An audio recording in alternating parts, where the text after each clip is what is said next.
Welcome to the Fortified Life podcast, where we learn how to develop a dependency on Jesus in the marketplace. From the boardroom to the bathroom, God is with you. Here's our host, author, speaker, teacher, encourager, stewardship coach, and my husband, the man they call Mr. Fortified, Jason Davis.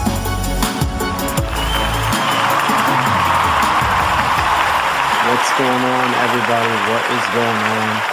Welcome to the Fortified Life podcast. My name is Jason Davis, aka Mr. Fortify, and I'm excited to be back for another episode. Here on the Fortified Life, we talk about how we build our dependency on Jesus and the marketplace.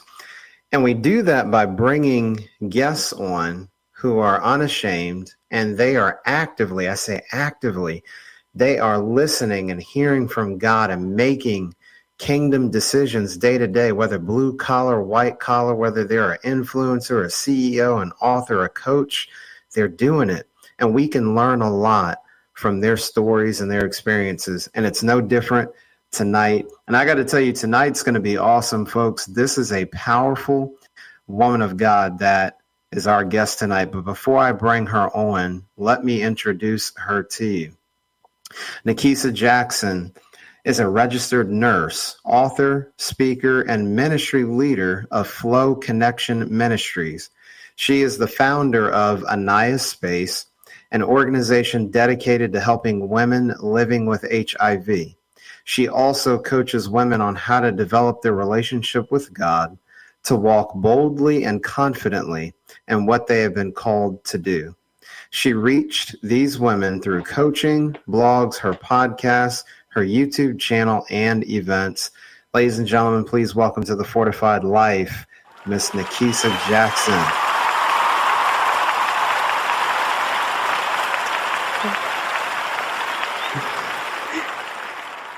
What's going on, Nakeisa? Hi, Jason. I'm so excited to be here on your podcast and to just share tonight. So I'm doing well on this Wednesday evening. How are you? I am good. I love it, Nakeisa. This has been a long time coming. Folks, you all just don't know, Nakeisa is one of my favorite people. She is a powerhouse, and prepare for some wisdom to get dropped tonight. So, Nakeisa, God has graced you to have your hand in so many different things. You know, being a registered nurse, author, a speaker, a minister, and the founder of a nonprofit. But Nakeisa, it wouldn't be right if we didn't take a trip back. One of the most powerful things about your story is your testimony. So just unpack that for us a little bit, how your testimony plays a role into everything that you do now. Yes, so I would love, that's a really great question. And just thank you for the accolades. I feel like you do a lot too. So it's always good to watch what you do, because I know, like, okay, I'm not alone in this and all the things that God has called me to do. But I will take it back to where I first started even thinking I had something to share. And so this was my first year of college. And I'm 18 years old. It's my first time being out of my parents' house, and I'm just excited. I go to school right down the street to Alabama. I'm from Georgia, originally from Atlanta, and I still live here. And I went to Alabama. I went to Tuskegee. I had a good time. It was a really new experience. But in the middle of my first year, something shifted for me. And what that was I started to not feel well maybe January. It was second semester of my first year. And I didn't feel well, and I didn't know what was going on. And, you know, we're in dorms, so I'm like, everybody's getting sick, but nobody around me was getting sick. I had like flu-like symptoms. And so people were helping take care of me, because I was the only one sick, actually. And a few months later, I went to the health department, where they test you for everything at the health department if you've never been. And I was used to getting tested and doing things like that, because that's one of the things that I was taught in sex education, was to get tested. That's all I knew. So I was comfortable getting tested, and I didn't think anything of it because I had never gotten a call before. So I'm thinking that everything is fine. There shouldn't be any issues. But I got a call back from a gentleman a couple weeks later, And he started asking me these questions. I didn't know what he was talking about. I started feeling confused. I was anxious. And I was like, what is this man talking about? Why is he call? I've never gotten these call back.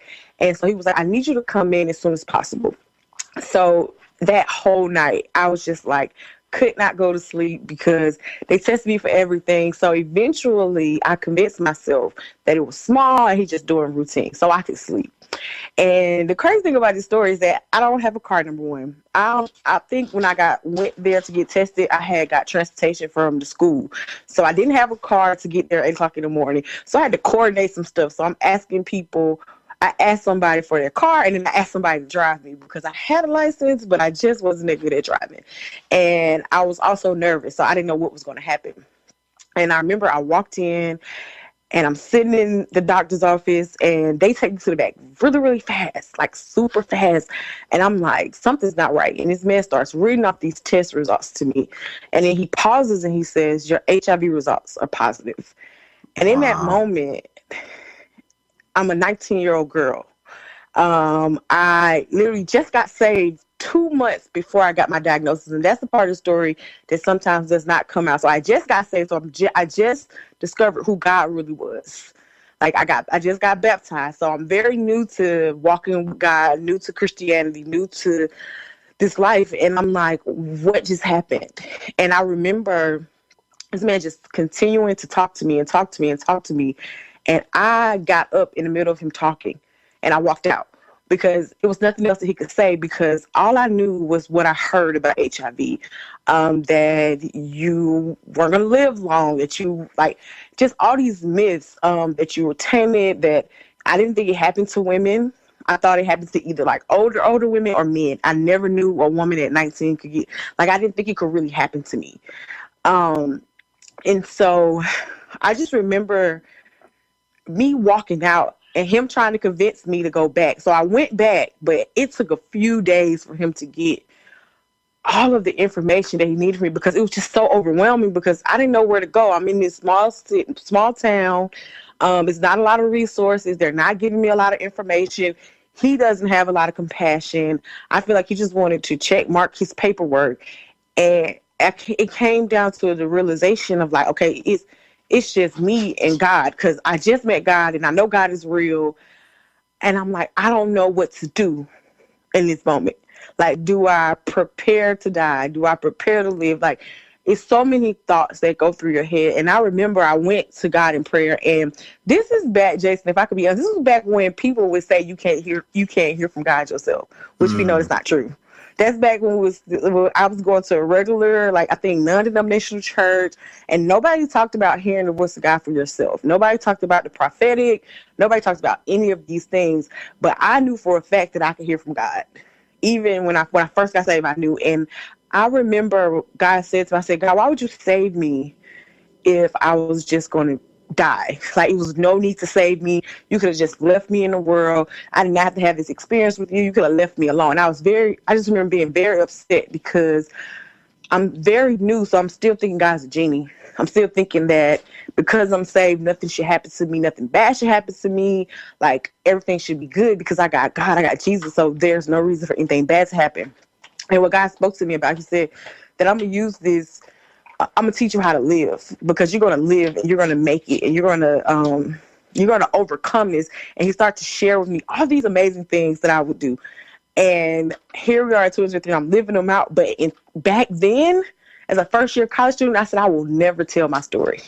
I will never share my testimony. I will never tell people that I'm living with HIV. Why would I do that? Young Black girls don't share their stories. You don't talk about HIV. It's taboo. I'm from the Bible Belt. You don't even talk about having sex. And I wasn't even saved, and I knew better than that. So it was very tough to navigate. I want to say those first years, it was just hard to navigate because I didn't have an example. I had little like things I would say like breadcrumbs that I would follow. So like, I found one girl who had a book.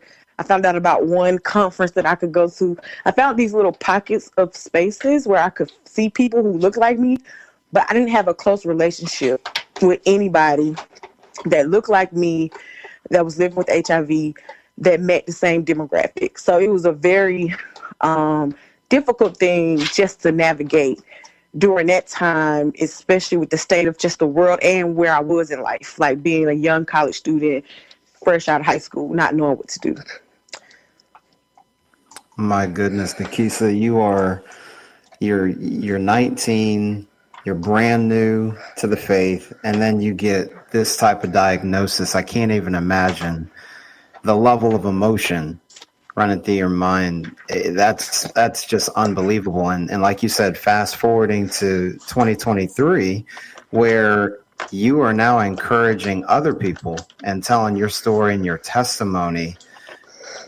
Like, what was the turning point for you? Because we know you know, as far as being a nurse and then eventually becoming an author and a speaker. So what kind of set you down that health path? Like, okay, this is the condition I have, but I want to start living my life, and what am I going to do about it? What was kind of that turning point in the midst of all that emotion for you?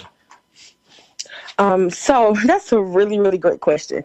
So what led me down this path of health was actually God. So once I got the realization that I was going to live, I started to all of a sudden feel like I was supposed to go to nursing school. I was in school for construction management. I wasn't thinking about being a nurse. I wasn't even considering it. And then God told me I need to transfer and come back home. Like, you need to go back home. So I ended up coming back home to Georgia State. And shout out to Georgia State Nursing School. It's one of the best nursing schools ever, okay? I just want to say that. It's one of the best nursing schools, and it's one of the hardest to get in. And so when he told me to do this, I was like, there's no way that I'm going to get into this nursing school. So I got into nursing school, and then I became a nurse. And before I got into nursing school, he told me that at some point I'm going to open a clinic. He was like, you're going to open a clinic, so you need to go to nursing school to see what the issues are, to see what it's like to be in that field, because I want you to have some knowledge. And that started off one way of me learning how God works with me, because usually he makes me go do it first before I can like outsource it and get other people to help me. So I went to nursing school. I became a nurse, and I started to see the discrepancies in healthcare. I started to see that just because you're a healthcare provider, it doesn't mean that you know how to care for people living with HIV. It doesn't mean you have compassion. It doesn't mean you understand the multifacetedness of living with HIV. Like, you may understand one part, but you don't understand the whole thing. So I started seeing all these issues, and how it wasn't the care wasn't competent care. It didn't consider a lot of things. It was just not, it just wasn't the best care that could be given from my eyesight and from what God was telling me. Then I always felt like I was always the one with the information. It was a big disconnect between the community and healthcare centers. And I was like, why don't you know what's in the community around the corner? And when I look at it in the grand scheme of things, it's because they're seeing everything, not just people living with HIV, but it's still not an excuse why there should not be some type of connection, because I would know the resources, and I would be like, well, if I wasn't here, how would they got help? Who would have went out and went the extra mile to get the resource? So I started seeing these issues, and then, I did the thing like, it's all these issues that need to be fixed. Somebody need to fix it. And I looked up, it was like 2016. And by this time I'm married. I did all these things that I thought that I couldn't do. I'm married. I got the job I want. I'm like living my best life. But I started to feel this thing in my heart. And like, something is missing. Something is going on. There's something else I'm supposed to be doing. And this is not it. Being a nurse is not it. Because, you get into the usual day-to-day life of how you live in your life. And it's just like one day something goes off. And what happened was my friend started her ministry, and she was telling me, she was writing her book and all stuff, and I was kind of inspired. I said, oh, that's so great. I'm proud of what God's doing for you. I'm still not ready. Like, in my mind, I wasn't ready. But what was happening was God started to show me, like, you're helping all these people in private. You're helping people at your job. You're helping, like, if people would come to me who knew I had HIV, if they would come in my personal life and ask for help, I would give them assistance. He was like, you're doing all of these things. But there are more people that you're supposed to help. And I was like, I can't help all those people. And I ended up taking this class, and they told us, you need to do a passion project. And I was like, oh, what can I do? And then I was like, I'm going to start a business. I was like, I'm going to start a t-shirt business. I'm going to write a blog. I had all of these ideas. And I sat down with a business coach, and he was like, the idea you need to run with is you need to tell your story about living with HIV. And I was like, I don't want to do that. And I just kept saying, I don't want to do it. I kept saying, I don't want to do that. I don't want to do that. And then I said, okay, I'll just write a piece of a book. So I wrote the basic testimony of going into the doctor's office. And one person was like, "You're a great storyteller." And I promise you, I just ran with it and I wrote the book. Wow. My goodness. And that's actually a perfect segue, Nakeisa, because I was going to get into that. So I believe it's A Lover's Journey, the name of that. And just talk about, I know you were hesitant at first, but what is the book about, and what do you want readers, and yes, readers are leaders, but what do you want the readers to know most about this publication? Okay, so I have two books. So my second book is A Lover's Journey that I just released. And I would say that while that's not the book with my direct testimony, my direct testimony is a book I wrote called Life After HIV Removing the Mask. I think A Lover's Journey is a good book to talk about because it encompasses that testimony.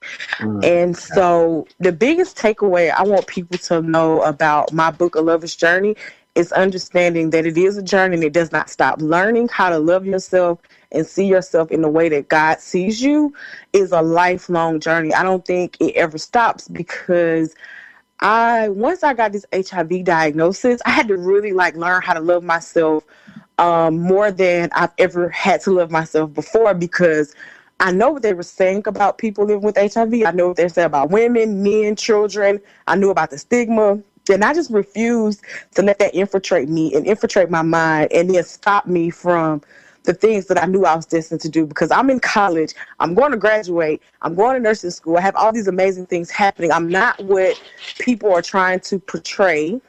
Right? I'm not any of those things as far as what they're saying in the media, what people are saying that don't know me, who just got myths about HIV.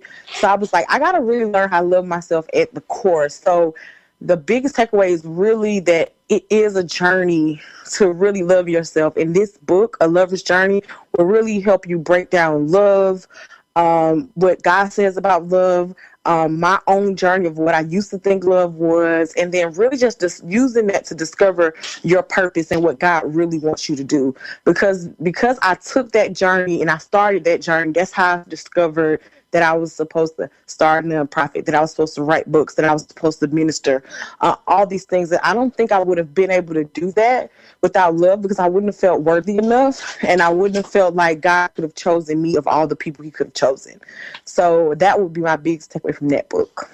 Love it, folks. You need to make sure you get a copy. I know I've got mine. So Nakeisa, are both books, are they available on Amazon, or where can people get them? Yes, you can get both books on Amazon. And if you go to my Instagram page, I do have a bundle where you can get 2 signed copies and a bookmark and some other things directly from me, but they are both on Amazon. So feel free to go in there and grab your copy. Okay, now y'all heard straight from the author, right? You want a signed copy. She just told you what it is and where to get them. So make sure. We'll have all this in the show notes too. Ladies and gentlemen, so don't worry. You're like, oh man, what did Nakeisa say? Where do I get it? We'll have it in the show notes. And that's the beauty of going back and listening to something on demand like a podcast. Yes. So Nakeisa, there's just so many threads. Every time I've been fortunate to hear your story in multiple contexts over the years. And what I love is just the resiliency, and stemming from you know, Scripture tells us to love your neighbor as yourself. And so you really went down that journey, and then developing the courage and the boldness. So we have the path of being a registered nurse. Then we develop the courage to write the book. And then you start a nonprofit. It just continues. So talk about just the idea for that and how Aniyah Space developed. Yes, I would love to talk about that. So with my first book, I wrote my first book, Life After HIV Removing the Mask. And while I was preparing for the book signing, I was like, this is a perfect opportunity to educate people. So I turned it into an educational event. I found community partners and things like that. And when I finished the event and I got all the proceeds from the book sales, God was like, okay, take that money and start a nonprofit. I heard it very clear. I did not know what it was going to be called. I didn't know anything. But he was like, start a nonprofit to help women living with HIV. And that's pretty much all I knew. So it was kind of like one of those obedience things where I have a prior experience in business experience. Because I've like worked for my uncle. I have a family of entrepreneurs. So I know the basics of starting a business. I know how to go find your name and all that stuff. So I did that because that's the knowledge that I had at the current time, right? So I did that. I got all the paperwork that I could get with the amount of money that I had. And I just kind of sat there and I was like, I don't know what to do now, God. All these people are asking me to speak. People are asking me to come out of state to do vendor events, to sell my book. And actually, I think I'm good with just writing the book. So what I'm going to do is I got this nonprofit like you told me to, but I'm going to sit it down, right? I'm going to sit it down because I don't know what I'm doing. And I don't want to look like a fool. I don't want to embarrass myself. And wasn't the book enough? And I was like, the book wasn't enough. It was just the start. You sharing your story about HIV wasn't even enough. Like, it's time for you to take this to the next level. So I said, well, God, like, what am I supposed to do with this? And he was like, he really reminded me of my life experience, what I went through when I was diagnosed, of having to navigate things by myself. I had to navigate the healthcare system by myself. Like, it was a lot of things I had to navigate by myself, a lot of education I did on my own that I did not know prior to my diagnosis because I needed to find out the truth about HIV. I had all of these resources, and because I'm the type of person that when she needs something, she's going to go find it. I had made all these partnerships in the community. So I started finding places. I started finding these women that were living with HIV. And because I shared my story so publicly, which I don't think I mentioned, before I put out a book, I shared my story on YouTube. My inbox started flooding with women. Like women from different countries, different states, different areas, women that looked like me, women that didn't look like me. And I didn't know what to do with it. My inbox got crazy. I couldn't respond to everybody. And I was like, what am I supposed to do with all of these women? And I put them in a group, and I said, I'm starting a support group because that's all I knew. So in the beginning, A Nice Place was just a support group where we went live once a month. It was nothing in person because I did not know what I was doing. And God just began to tell me that the purpose of the organization is really to provide holistic care services, meaning we don't just look at if your physical health is okay. We want to look at your emotional health, your mental health. We want to look at if you have housing, do you have food to eat, things like that, because there are so many factors that stems around having an HIV diagnosis. And what I found in my own research is that mental health is very important, and then also social support, because social support and having make sure your mental and emotional wellness is well. It helps you stay in care. It helps you stay connected so that your physical health won't suffer as a result. So once I discovered that, I just took all that together, and of course with my nursing knowledge, to build out this social welfare kind of organization that's now moving towards getting a building, being able to build out the actual clinic part that God told me about well over 10 years ago when I was first diagnosed. Folks, if you're not encouraged hearing this, then you're just not paying attention. I don't know how you couldn't be moved. That is powerful, Nakeisa. I just never ceases to amaze me. So if those of you've heard of the 7 mountains or the 8 streams of influence. So there's healthcare, there's business, and then you have a nonprofit, and then there's ministry, Nakeisa. So as you're helping and supporting women, knowing your backstory and the industries that you've worked in, how does that help your approach to ministry? Oh yes, I love this question. Now this is my area. I know you're probably listening like, oh, this girl talks about this. Now ministry, that's like my best friend. That's my baby. So what I found out about me in ministry is that what was happening is whenever I would speak, when the words would come out of my mouth, God would come out of my mouth because I had a relationship with God. So scripture would fall out of my mouth. And next thing I know, I'm dropping wisdom. Did not know it. Next thing I'm ministering to people or I'm talking to people, and people are like, how do you know that? And how did you know I was dealing with that? And I'm like, I don't know how I know that, but I'm just telling you what I think is coming from my knowledge base. I wish I could tell you something else. I didn't even know that a lot of this was coming from God because I would just be saying it. So I didn't like go pray for a long time, or it was just prophetic. I should say that's the best way to describe it. It was prophetic. And I would say, God, I won't stop talking because every time I talk about you, and that's not my intent. That wasn't my goal. My goal was to talk about something else, but some kind of way I get back to talking about you, and I don't want to overdo it. I don't want to be saying stuff that's not true. I don't want to be responsible for that.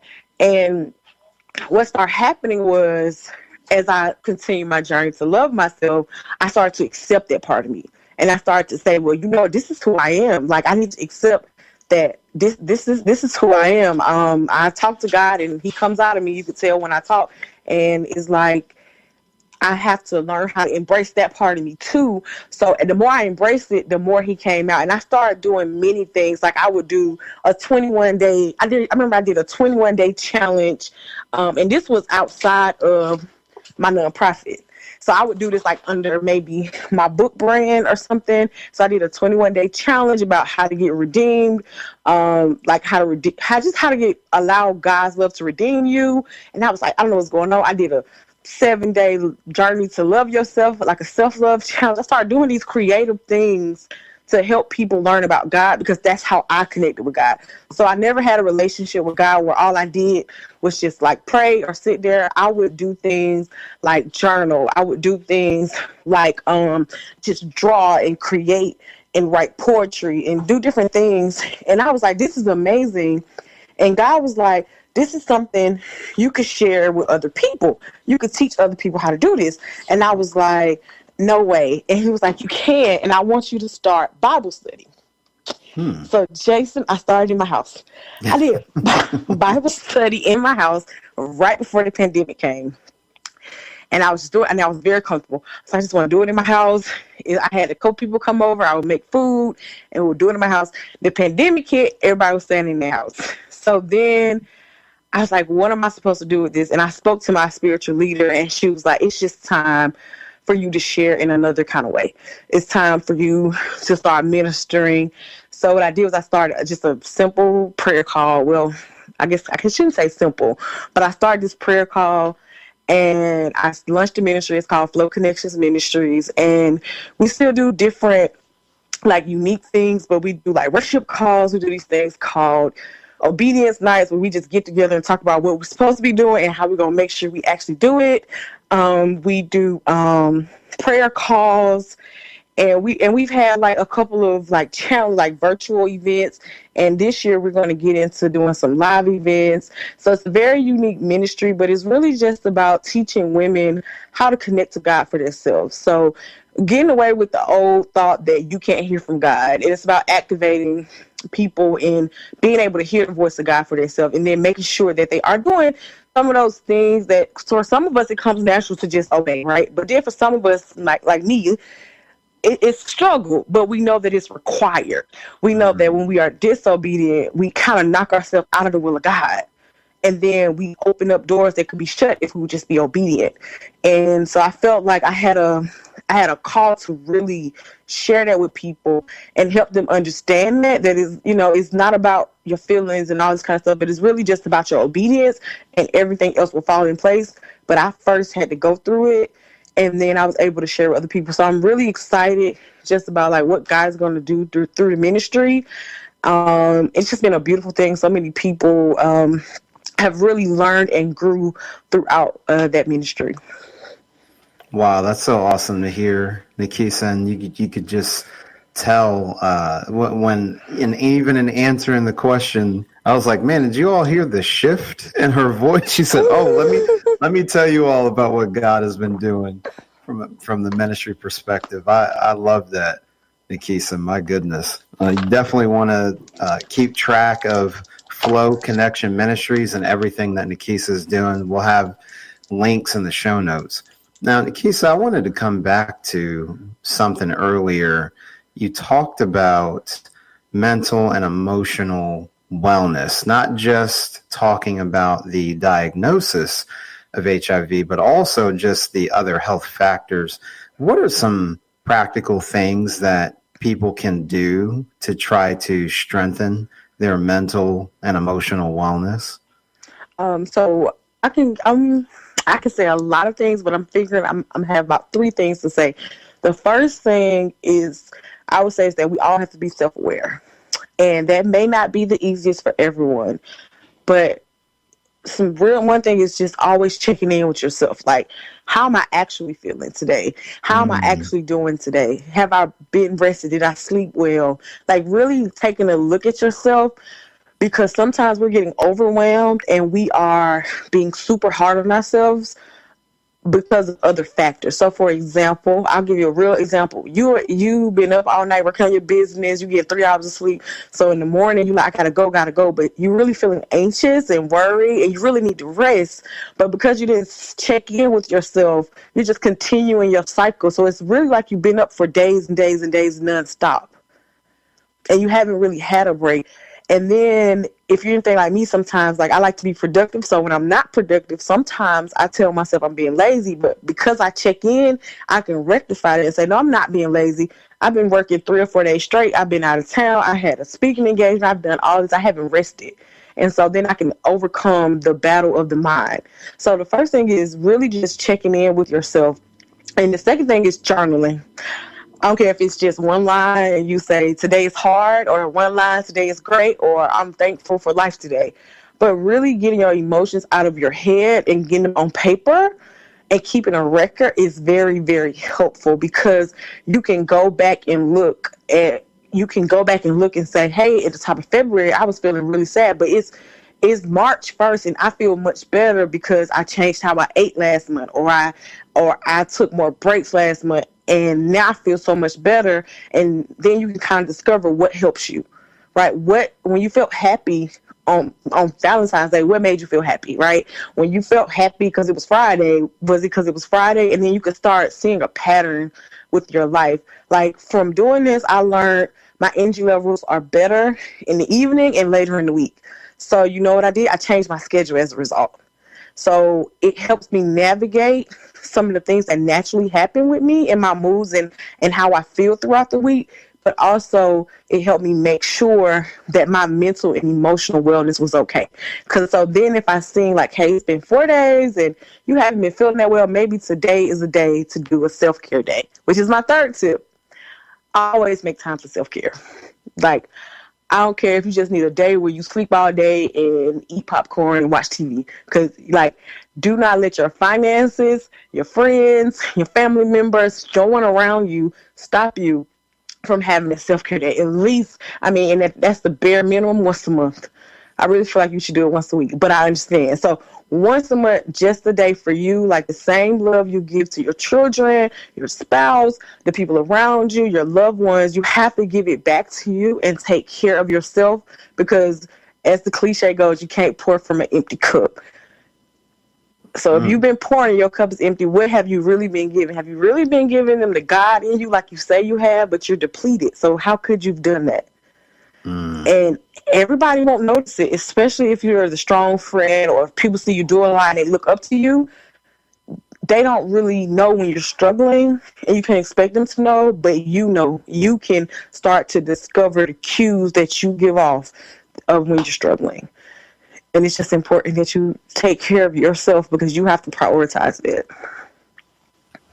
See, I told you all she was going to drop some gold tonight. I told you. I hope you've been taking notes. That was very good, Nakeisa, and you really spelled out the practicality of it, because sometimes people don't think about things. Nakeisa, you talked about, hey, be honest with yourself instead of trying to plow through and push through. It's like, am I actually okay today? And how often do we pause to do that? That's really insightful. So thank you for sharing that. Keisa, one of the things that's been bouncing around in my mind during our conversation is the way that God moved in your life and how you have not allowed the stigma of HIV to prevent you from doing anything God has called you to do. And you've been very transparent about that journey. But I wanted to ask you as well, what's maybe some of the biggest misconceptions about HIV. I feel like it's so polarizing with rumors and there's a lot of chatter, but what are some things that we don't know about it that we actually should be more considerate of and be more knowledgeable about? Okay. So my favorite thing to teach is something called U equals U. And it means undetectable equals untransmittable. So the biggest misconception that people have is that when you have an HIV diagnosis, naturally you're gonna you can transmit it, you can give it to your children, and all these things. But with proper care and treatment, you actually are unable to transmit HIV via sex, and also to your children. So you can have HIV negative babies, HIV negative partners. And so that's a very important point that I like to share. And this has a group of people living with HIV started to really mobilize this movement around 2015 or 16. They started to really share about it and speak out loud about it because it had been around for a while, but it had not been publicized. So it took a lot of HIV advocates coming forward and starting these campaigns to share about that.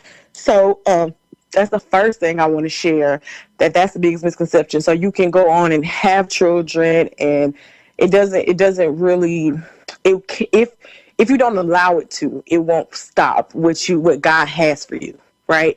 And another, I think, misconception is always about how HIV is transmitted. So I'm just going to wrap this in a nutshell. It's important that you get educated. Like, go learn the fact you can't get it from shaking hands, sweat, hugging, sharing eating utensils and things like that. That is not a route of transmission for HIV. So you got to really educate yourself, because education will kill stigma, and it does not matter where you sit. Meaning, if you're HIV positive or HIV negative, it doesn't matter where you sit on either side of this fence. You can still go out and educate yourself and then advocate for another person, because you never know. I remember I said this before. It could be someone in your life right now that's living with HIV but has not shared with you because of your own biases and how you are and your rigidness, right? And not being open-minded. And this person probably really would want to tell you, but when we aren't seeing someone who's open-minded and caring, it could be really hard to disclose information. And one thing I do know about HIV is that being in isolation is not it's not an ideal situation. So we have to make sure that we as a people as a whole are willing to educate ourselves, because you never know. HIV doesn't have a face. It does not discriminate. It can happen to anyone.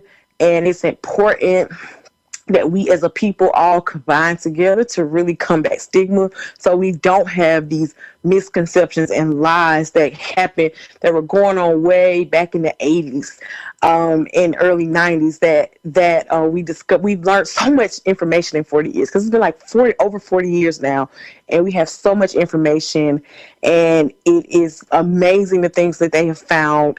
And if we don't educate ourselves, we're still going to be stuck even in 2023 when it's 2036. And so stuff is changing every day, and you just have to be willing to do the research, get educated, and participate in advocating. That's good, Nakeisa. I appreciate you breaking that down for us, because there has been a lot of breakthroughs. So I love that. Education helps kill the rumors, and then there's just the empathy part, like just, your fellow brothers and sisters and friends, just be there and love one another. So I love what you were saying there. Nakeisa, you have so much going on because God has graced you to be able to handle it. And I know you've questioned, oh man, Lord, you want me to do this and do that. I share that sentiment with you at times. But Nakeisa, what would you say you're most excited about for this upcoming year in 2023? And this is going to be something that I've kind of shared and teased a little bit on my Instagram, but I haven't actually shared. So I'm excited to share it here, because I finally finished my step 1 in obedience to this. But what I'm most excited about this year is just creating content and producing content. So I have written some poetry, And apparently, I kind of feel like you, Jason, it has to be an album. So I'm like, I don't know how I'm going to do that. Now, I have snuck and done poetry on my podcast before, which I've put down. I need to pick it back up. But I've snuck and done it on there. I used to do this little segment and like throw a poem at the very end. So it's like if you listen to my whole podcast, you can catch it. And I did it for like 2 years. And then God was like, no, it's time. So he started telling me last year. So I finally got to the 10th poem because he was like, just do 10. He gave me a theme. And so it's going to be entitled, I Am Not Fragile. And it's going to be 10 poems behind some beats. And so I haven't got really far in it, but I'm really excited to get that out. And also I wrote a play and I have more books to come. So I'm just really excited to create content. It's just the next step. God's been telling me for a couple years that I'm just going to be a content creator because I would get frustrated in my own gifts of writing because I used to feel like I just write everything. Like, why do I keep writing all these books and they ain't out yet? Why I keep writing all this stuff? It's not out yet. Why I'm creating all these things? And God was like, this is the year to produce a lot of things I created in years before. So that's what I'm most excited about, just to create, and most excited about the poetry album because it's something new. I've never produced music before, so or portrait music and behind it. So I'm excited about it. And I'm excited for you. Listen, folks, people debut things here on the Fortified Life. It's about the third or fourth time somebody was like, wow. Well, Jason, I'm going to go ahead and I'm going to break this here. So listen, that's why you all got to tune in. You never know what our guests are going to bring. They bring freebies and debut books and podcasts. I love that, Nakeisa. And I know I'm looking forward to your poetry as well as some of the other plays and things you're going to write. And I will definitely be praying for you. It reminds me, Nakeisa, because about 1.5 years ago, I did my first song as well. And it was some spoken word and poetry. So I remember I share that with you. I'm like, Lord, I don't know. But when he gives it to you, he gives it to you. Yes. Well, Nakeisa, we are out of time, and I have thoroughly enjoyed this conversation. And I know that anybody listening, you all need to go back and listen to this on demand when we get it posted. But Nakeisa, where can people reach out to you? How can listeners connect to everything that you're doing? Okay, so the best place to reach out to me is on my page, Nikki J. the Author. It's Instagram, Facebook, Twitter. You can find me on all platforms, even on YouTube. And then you can get connected to the rest of my pages. So if you want to get connected to the ministry, if you need support groups, I'll definitely get you that link. It's aniyahspace.org, and that's where you can find out more about how to give and how to connect with us and support the work that we're doing. But Nikki J. the Author is the best way to find me on social media. It's just the easiest.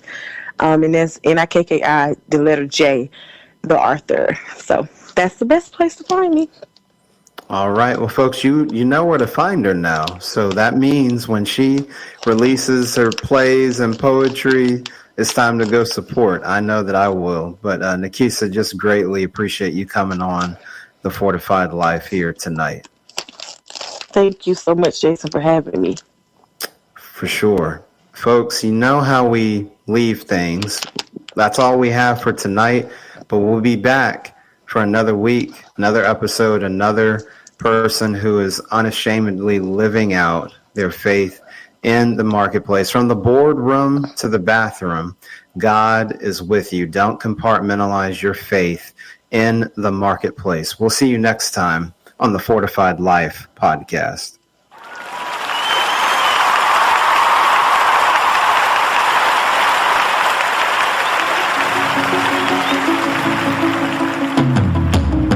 Thank you for listening to the Fortified Life podcast. You can catch us live on Wednesdays at 8:30 p.m. Eastern Time and on demand. Check out fortifiedlifepodcast.com for more details. To learn how to live out your faith in the marketplace, grab a copy of Jason Davis's book, Fortified, Being Rooted in God's Plan for Work and Business, available on Amazon.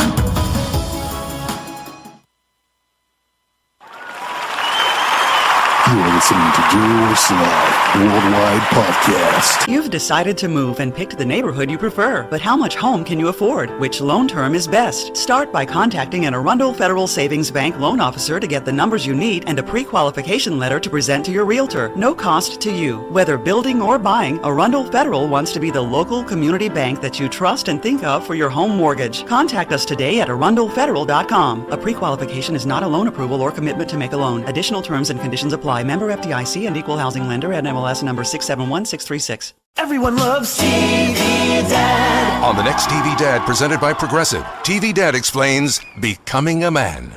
Son, it's time we had the talk. Okay, TV Dad. You know, drivers who switch and save with Progressive could save hundreds. Oh, is that why my voice is changing? That's a question for your health teacher. Listen to your TV Dad. Drivers who switch and save with Progressive could save hundreds. Progressive Casualty Insurance Company and affiliates. Potential savings will vary.